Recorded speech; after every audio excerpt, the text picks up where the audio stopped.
1A students. I'm sorry I couldn't be with you today. It's too bad your sub is so unfamiliar though, right? Anyway, hope you have a good day. Harvey Marge dialogue. We did this slide last time. If you weren't here, please make sure to get those answers from somebody.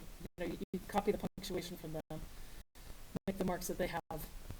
But then everybody flip it over to the back. And here's what I want to show you right now.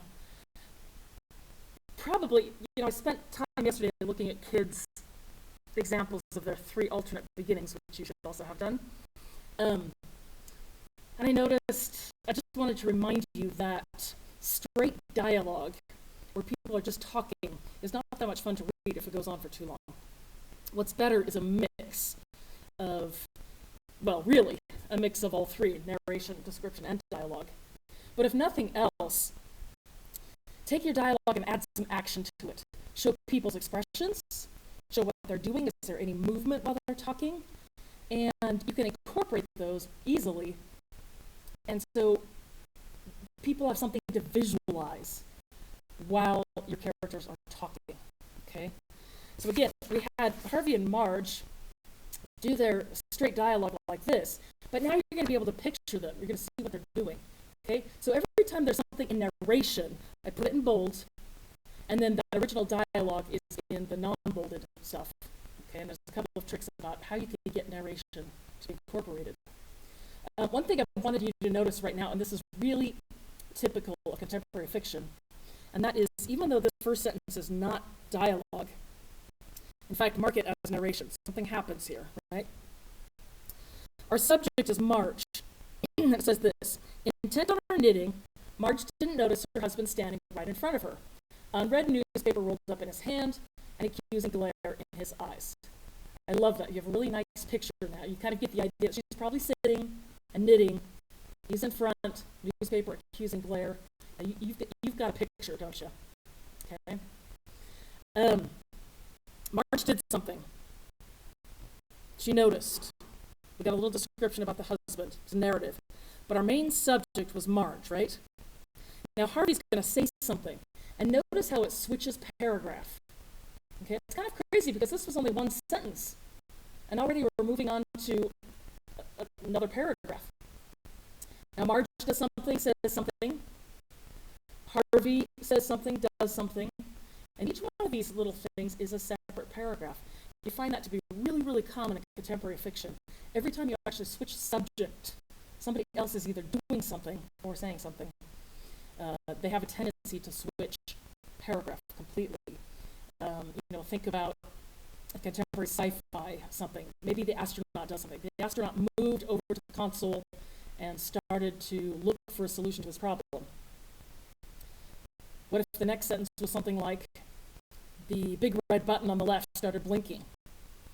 Contemporary fiction would have very likely make that a separate paragraph because now we have a different subject.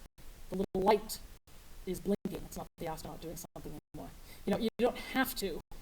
Okay, but that's a good rule of thumb to think about. Every time you switch subject, let alone speaker and dialogue, you switch paragraphs. Okay, so she does that and paints our picture for us. And then Harvey says, "I wish Marge would tell me where I put my glasses," said Harvey. Marge's eyes didn't leave her neat rows of knit 1, purl 2, but her whole body stiffened defensively. Then notice you don't even need a he said, she said, because we know this entire paragraph is about Marge. So once the quotations come in, you know it's Marge talking. You left them on the table.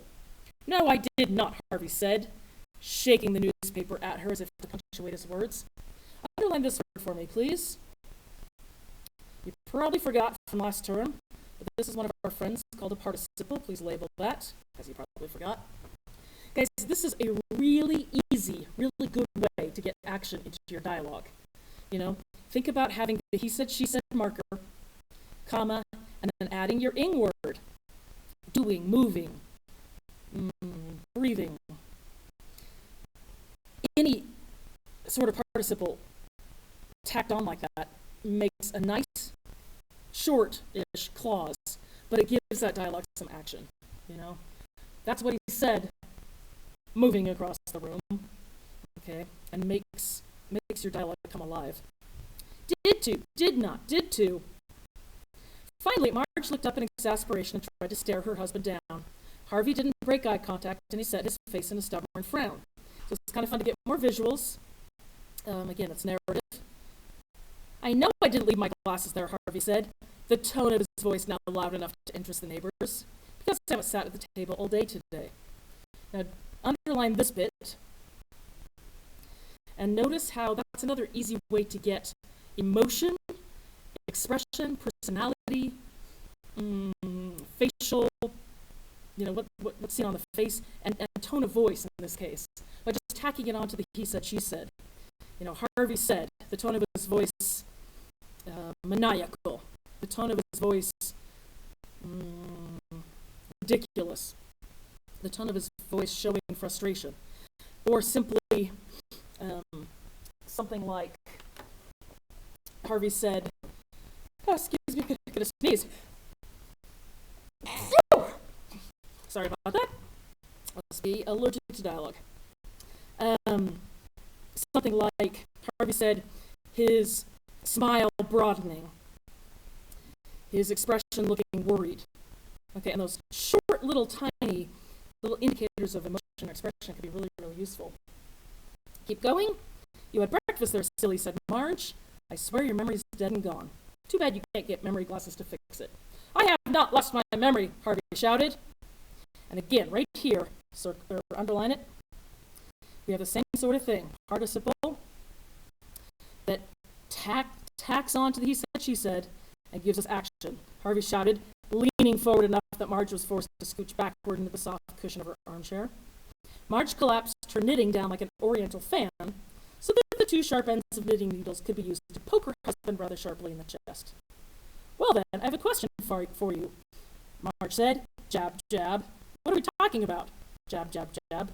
I love those fun little fragments. They're short and sweet, yet we know exactly what's going on. That's all we need to put that action in there. Narrative sentence. Harvey reeled backwards in surprise, his arms flying outward to keep his balance. I haven't the foggiest idea, he admitted. And that sort of thing, the narration mixed with the dialogue, a little bit of description thrown in, is awfully compelling, awfully engaging sort of writing, something I'd like you to strive for. One more note. We already talked about, hey, you switch speakers, switch paragraphs. But one more note, and that is this thing over here. How many times did you hear he said, she said? Harvey said, Marge said. You probably don't know. And you probably don't care. And it's probably not important. Okay, the point I want to make is that circle it nice and big. Okay? He said, she said, whether it's Marge said, Harvey said, Miss Thornberg said, somebody said, it's almost invisible. Okay? Honestly and truly, the he said, she said almost acts like punctuation. It simply marks our dialogue as being dialogue. Blah, blah, blah, blah, blah. He said, blah, blah, blah, blah, blah. She said. We're so used to that our eyes skip over it so quickly, it just becomes invisible. Okay? So don't be afraid of overusing it. You really can't overuse it. There's nothing wrong with as many he said and she said as you need. Okay? And down here it says, judiciously use alternatives to he said, she said, but don't overuse them because they draw too much attention. What do I mean by alternatives to he said, she said? Let's find a few. How about go back to this last sentence. Let's put a box around the word admitted. He admitted. I know I have one more. It's the word replied. No, I actually took it out when I made this. So, here's one. Harvey shouted. Okay? So words like that, admitted, shouted, mumbled, groaned, preached, yelled. Those words can be fun to use. They're very descriptive. They're interesting. But don't overuse them because they draw too much attention. Okay? Don't be afraid of overusing he said, she said, because you really can't. Does that make sense? All right. I'm going to have you, you're going to take a look at one more dialogue where you're going to practice nouns of direct address.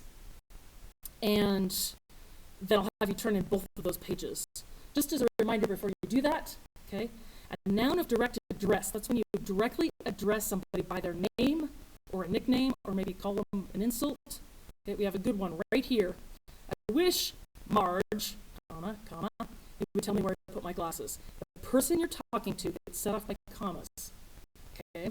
So the little dialogue you're about to get has a lot of these. You're going to find them and then turn both of these papers together. All right, have a good rest of your day. Bye-bye.